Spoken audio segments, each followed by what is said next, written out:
Hello दोस्तों, काफ़ी वक्त हो गया नहीं। मुझे तो यकीन नहीं हो रहा कि मैं आप लोगों के लिए एक बार फिर से रिकॉर्डिंग कर पा रहा हूँ।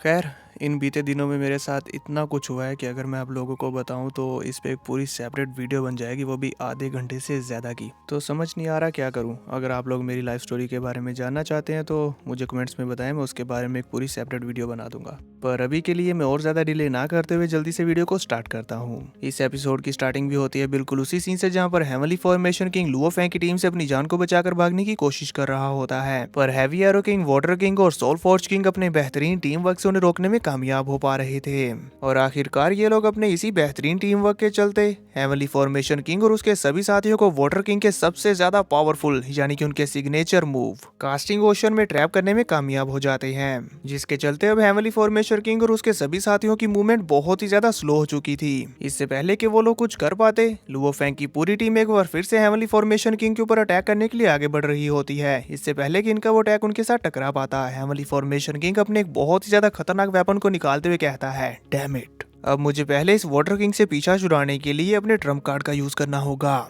ये कहते हैं वो अपने उस वेपन, जो कि मैकेनिकल रेस का एक बहुत ही ज्यादा पावरफुल वेपन है, उसका इस्तेमाल करते हुए लुओ फैंग की पूरी टीम के ऊपर अपनी लेजर बीम से अटैक करना शुरू कर देता है। और क्योंकि ये अटैक काफी ज्यादा पावरफुल है तो वाटर किंग और सोल फोर्ज किंग इसका सामना नहीं कर सकते, इसलिए जल्दी से हैवी एरो किंग उनके सामने आते हुए पर्पल बेल किंग की डिफेंसिस का इस्तेमाल करना शुरू कर देता है, जिसके चलते इस अटैक की एनर्जी आसपास डिफ्लेक्ट होने लगती है। और हमें देखने को मिलता है कि सिर्फ इस अटैक की डिफ्लेक्ट हुई एनर्जी से ही आसपास के कई सारे प्लैनेट्स डिस्ट्रॉय हो रहे थे।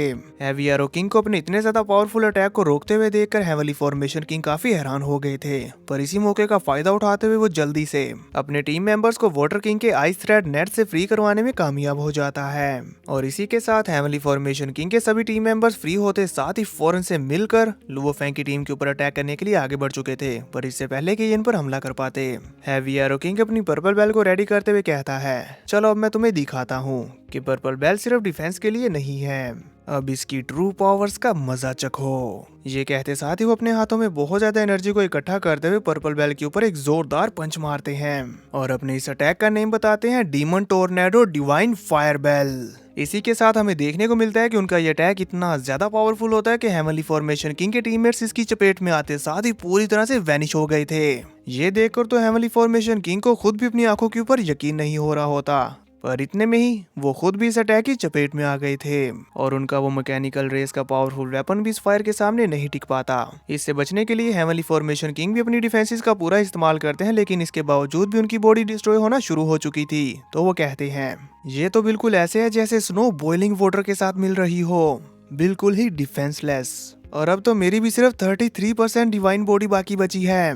इसी के साथ एक जोरदार ब्लास्ट होता है, हेवनली फॉर्मेशन किंग उसकी चपेट में आते हुए हवा में उड़ गए थे। तो इस मौके का फायदा उठाते हुए जल्दी से वाटर किंग अपनी आइस थ्रेड का इस्तेमाल करते हुए उन्हें पकड़कर उनके बाकी साथियों के साथ ट्रैप कर लेती है, जो कि मरने के बाद फिर से रिकवर हो गए थे। और इससे पहले कि हेवनली फॉर्मेशन किंग को कुछ भी कर पाने का मौका मिल पाता, सोल फोर्ज किंग ने उन्हें अपने स्पिरिचुअल अटैक की चपेट में ले लिया था।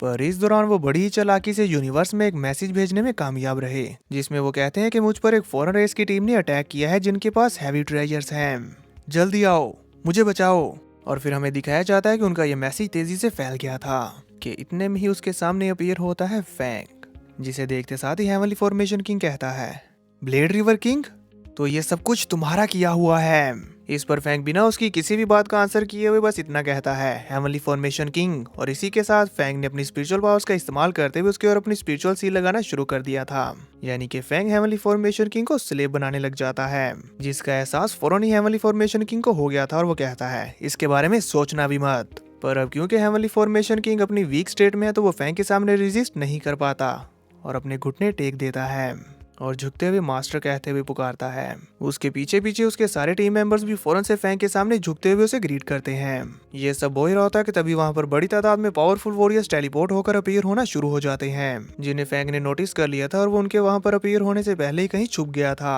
अब वो वॉरियर्स वहां पर आते साथ ही अपने अपने सर्च डिवाइसेस का इस्तेमाल करते हुए कहते हैं, आखिर कौन सी फॉरेन रेस, यहाँ पर तो स्पेस एंड टाइम पूरी तरह से ब्लॉक्ड है। तभी एक और वॉरियर कहता है, वो जो कोई भी था, इतने कम टाइम में वो ज्यादा दूर भागकर नहीं जा सका होगा, ढूंढना शुरू करो। उसकी ये बात सुनते साथ ही सभी वॉरियर्स एक साथ मिलकर अलग अलग डायरेक्शन में जाते हुए ढूंढना शुरू कर देते हैं। इसके बाद ही फिर हमें एक और कैरेक्टर के साथ इंट्रोड्यूस करवाया जाता है, जिसका के नाम होता है स्नोहॉर्न किंग।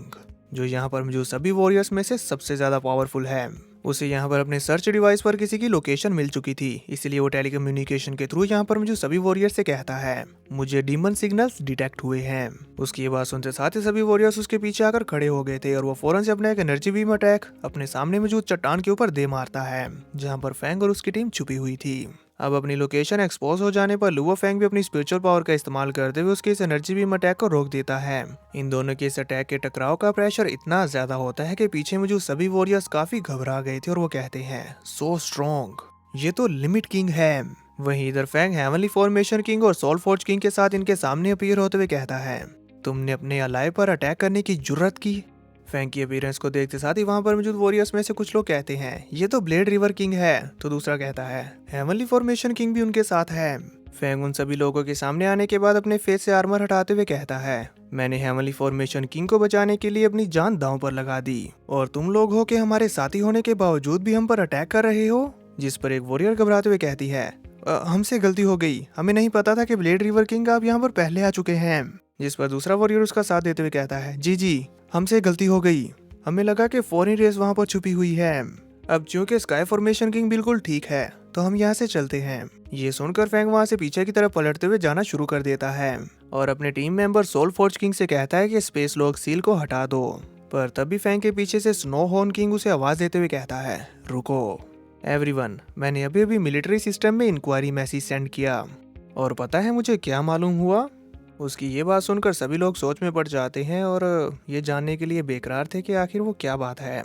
तभी स्नो हॉर्न किंग सस्पेंसफुल आवाज में कहता है ब्लेड रिवर किंग अब मिलिट्री सिस्टम में नहीं रहा। ये कहने के बाद वो इविल्स की तरह स्माइल करने लग गया था और उसकी ये बात सुनते हुए सभी लोग कहते हैं क्या ये रिटायर हो गया। यहाँ पर जो सभी वॉरियर्स की हैरानी की तो कोई हद नहीं रही और वो लोग आपस में फुसफुसाते हुए कहते हैं इसके पास तो एस्टोनिशिंग वेल्थ है, यानी कि बेहिसाब दौलत। मतलब कि हम इसी के साथ सभी वॉरियर्स ललचा उठते हैं। पर इससे पहले कि फैंग उनकी तरफ पलटता हेवनली फॉर्मेशन किंग उन सभी से कहते हैं ब्लेड रिवर किंग ने मुझे बचाने के लिए अपनी लाइफ खतरे में डाली और तुम लोग उसी के ट्रेजर्स को हथियाने की फिराक में हो। इस पर स्नो हॉर्न किंग एरोगेंटली उसके ऊपर अपना वेपन पॉइंट करते हुए कहता है हेवनली फॉर्मेशन किंग तुम हमारे रास्ते से हट जाओ। तो अब फैंग भी उससे कहता है हेवनली फॉर्मेशन किंग तुम्हें अब आराम करना चाहिए, यहाँ का सब कुछ मैं संभाल लूंगा। ये कहते साथ ही फैंग हेवनली फॉर्मेशन किंग और सोल फोर्ज किंग को अपनी वर्ल्ड रिंग में रख लेता है। तो वहां पर मौजूद सभी वॉरियर्स जो कि फैंग को धीरे धीरे करके चारों तरफ से घेरना शुरू हो गए थे। उनमें से एक वॉरियर कहती है भले ही ब्लेड रिवर किंग रिटायर हो चुका है पर वो अभी भी एक पावरफुल ह्यूमन एक्सपर्ट है, हमें ऐसा नहीं करना चाहिए। तो इस पर दूसरे वॉरियर्स उसका आंसर करते हुए कहते हैं हमने सुना है कि इसकी अपनी स्ट्रेंथ सिर्फ पीक किंग लेवल की है पर फिर भी इसने अब तक बहुत ज्यादा पावरफुल एक्सपर्ट्स को स्लोथर किया है, इसके पास जरूर सुप्रीम ट्रेजर्स हैं। इन सभी लोगों को फाइट के लिए तैयार होता हुआ देखकर लुओ फैंग भी अपने आर्मर को वेयर करते हुए बैटल के लिए तैयार हो जाता है और कहता है इंटरेस्टिंग। फैंग को फाइट के लिए तैयार हुआ देखकर स्नो हॉर्न किंग कहता है होंग अलायंस के मेंबर्स जो भी यहाँ पर प्रेजेंट हैं वो राइटियसनेस को डिसरिगार्ड नहीं करेंगे, इसीलिए होंग अलायंस में मौजूद कोई भी वॉरियर इस फाइट में हमारा साथ नहीं देगा। लेकिन हम लोग होंग अलायंस के मेंबर्स नहीं हैं, चलो इसे खत्म करते हैं। इसी के साथ वो सभी लोग ये कहते हुए फैंग के ऊपर अटैक करना शुरू कर देते हैं मरो। इस पर फैंग कहता है बहुत खूब और फिर वो अपनी गोल्डन डोमेन बनाते हुए पहले तो इन सभी के अटैक्स को ब्लॉक करता है और फिर अपने सिल्वर विंग्स के साथ बहुत ही ज्यादा पावरफुल स्प्लैश अटैक्स को रिलीज करते हुए कहता है सिर्फ इतनी सी स्ट्रेंथ के साथ तुम लोगों ने मेरे सुप्रीम ट्रेजर्स को हथियाने की हिम्मत की, बेवकूफ। ये कहते साथ ही हमें देखने को मिलता है कि फैंग ने अपने क्योटिक विंग्स के साथ जो पावरफुल स्प्लैश अटैक्स रिलीज किए थे उनका इम्पैक्ट कितना ज्यादा होता है कि ये सभी वॉरियर्स दूर धकेल दिए गए थे और इस अटैक के इम्पैक्ट से ही इतने ज्यादा शॉक्ड होते हैं कि उन्हें समझ नहीं आ रहा था कि आखिर ये ऐसा कैसे कर सकता है।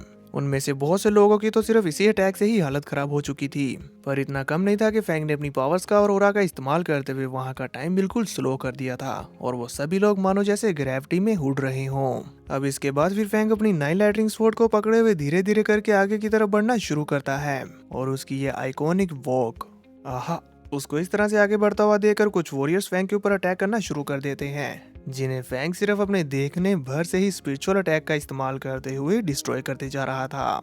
और फिर वो तेजी के साथ आगे बढ़ना शुरू करता और अपनी 9 लाइटनिंग स्वॉर्ड के साथ अपने रास्ते में आने वाले सभी वॉरियर्स के टुकड़े टुकड़े करता जा रहा था और साथ ही अपनी ब्राइट मून स्ट्रेटजी का इस्तेमाल करते हुए एक ही बार में कई सारे अनडाइंग वॉरियर्स को निपटाने लग जाता है और फिर हमें हर तरफ इन पावरफुल वॉरियर्स की चीखने की आवाजें सुनाई पड़ती हैं, जो देखकर तो स्नोहॉर्न किंग को भी समझ नहीं आ रहा था कि आखिर ये कैसे पॉसिबल है।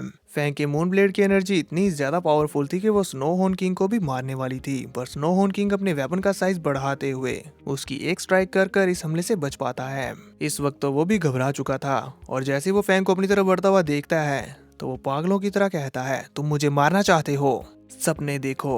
और फिर वो अपनी उसी जाइंट स्वॉर्ड के अंदर फैंग को पीस कर मारने की कोशिश करता है, पर फैंग अपने बीस्ट गॉड के क्लॉज का इस्तेमाल करते हुए उसके इस अटैक को रोक लेता है और साथ ही अपनी कई सारी स्टार सील्स का इस्तेमाल करते हुए स्नोहॉर्न किंग के ऊपर हमला जारी रखता है। इससे पहले कि स्नोहॉर्न किंग इससे बच पाता, फैंग ने इसी के साथ साथ अपने एक और अटैक उसके ऊपर थ्रो कर दिया था, जो कि होता है हेवन शैटरिंग क्लॉ। इन दोनों अटैक्स को एक साथ अपनी तरफ आता हुआ देखकर स्नोहॉर्न किंग की तो सिट्टी बिट्टी गुल हो गई थी और उसका मुंह और आंखें खुली की खुली रह जाती हैं और बस यही कहता है, नो। और उसकी इसी जोरदार चीख के साथ उसकी बॉडी कई पीसीस में कट हो गई थी, जिसके विजुअल्स देखकर तो रूह तक कांप जाए। और फिर एक जोरदार ब्लास्ट और यहाँ पर हर तरफ डिस्ट्रक्शन ही डिस्ट्रक्शन। और फिर हमें स्नोहॉर्न किंग की ही कटी हुई बॉडी के अंदर स्टार सील के हुए होल के अंदर से फैंग को दिखाया जाता है, जो एक बार फिर से अपनी 9 लाइटनिंग स्वॉर्ड को हाथ में लेते हुए नेक्स्ट मूव चलने को तैयार था। पर अब वहां पर हम जो सभी वॉरियर्स इतनी हिम्मत नहीं जुटा पा रहे थे कि वो फैंग के ऊपर हमला करने के लिए आगे बढ़ सके, कि इतने में ही स्नोहॉर्न किंग एक बार दोबारा से अपनी बॉडी को रिक्रिएट करते हुए अपीयर हो जाता है और साथ ही कहता है, इस एक छोटे से झटके में मेरी 35% डिवाइन गोल्डली बॉडी डिस्ट्रॉय हो गई। ये सोचते हुए वो खुद को संभालते हुए दांत पीस रहा था कि इतने में ही फैंग एक और अटैक को रेडी किए हुए उसके सर पर खड़ा हुआ होता है, जो देखकर तो स्नोहॉर्न किंग एक बार फिर से हक्का बक्का रह गया था।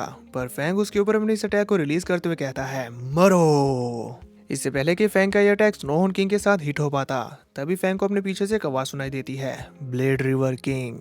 ये आवाज सुनकर तो वहां पर जो सभी वॉरियर्स भी हैरान हो गए थे और वो आसपास देखने लगते हैं कि आखिर अब ये कौन है। तभी ही वहां आसमान में स्पेस एंड टाइम में क्रैक पोर्टल ओपन होता है और उसके अंदर से एक बहुत ही ज्यादा पावरफुल स्लैश अटैक फैंग की तरफ तेजी के साथ आगे बढ़ना शुरू कर देता है।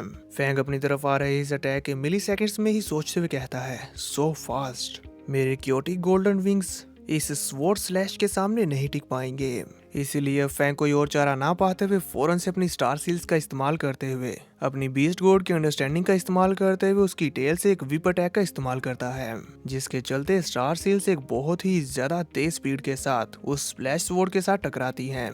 पर फिर भी इसका इम्पैक्ट इतना ज्यादा था कि स्टार सील्स डिफ्लेक्ट होते हुए पीछे जाकर बहुत सारे माउंटेन्स को चकनाचूर कर देती हैं और इसकी चपेट में कई सारे ह्यूमन वॉरियर्स भी आ गए थे, जो बेचारे अपनी जान से हाथ धो बैठते हैं और वो स्वॉर्ड भी डिफ्लेक्ट होते हुए पीछे की तरफ झटक दी गई थी। जिसके बाद अब फिर फैंग भी सीरियस होते हुए देखने लगता है कि आखिर ये है कौन, और हमें भी देखने को मिलता है कि ये और कोई नहीं बल्कि सेवन स्वॉर्ड किंग है। वहां पर मौजूद सभी ह्यूमन वॉरियर्स भी शॉक्ड होते हुए कहते हैं, क्या सेवन स्वॉर्ड किंग? इसी के साथ वो सेवन स्वॉर्ड किंग का रास्ता क्लियर करते हुए साइड हट गए थे। सेवन स्वॉर्ड किंग एक पोर्टल ओपन करते हुए उसके अंदर से अपीयर होते हुए क्लैप करते हुए फैंग से कहता है, तुमने मेरी फ्लाइंग स्वॉर्ड को ब्लॉक कर लिया, तुम वाकई ही काफी कैपेबल हो। इसके बाद फिर हमें सेवन स्वॉर्ड किंग की एक पूरी लुक दिखाई जाती है और फिर फैंग उसकी तरफ आगे बढ़ते हुए कहता है, सेवन स्वॉर्ड किंग, मैं भी काफी लंबे समय से आप जैसे एक पावरफुल वॉरियर के साथ अपनी स्ट्रेंथ को टेस्ट करना चाहता था। ये कहते हुए फैंग अपने वेपन्स लेकर फाइट के लिए तैयार हो गया था। फैंग को इतने जोश में देखकर सेवन स्वॉर्ड किंग भी अपने आर्मर को वेयर करते हुए कहते हैं, बहुत खूब। और फिर वो भी अपनी स्वॉर्ड को हाथ में लिए एनर्जी को रिलीज करते हुए कहते हैं, चलो शुरू करते हैं। इसी के साथ उन्होंने फैंग के ऊपर अटैक करने के लिए आगे बढ़ना शुरू कर दिया था। तो दोस्तों, आपको मेरी एक्सप्लेनेशन कैसी लगी मुझे कमेंट करके बताना मत भूलना। और हाँ, अब सारी वीडियोस बहुत तेज़ी के साथ आएंगी, एक के बाद एक वीडियो चैनल पे अपलोड होती रहेगी। थैंक यू वेरी मच, जितना भी आपने मेरे लिए वेट किया। मैं बता नहीं सकता है कि ये दिन मेरे लिए कितने मुश्किल रहे। आई होप आप लोग अंडरस्टैंड करेंगे।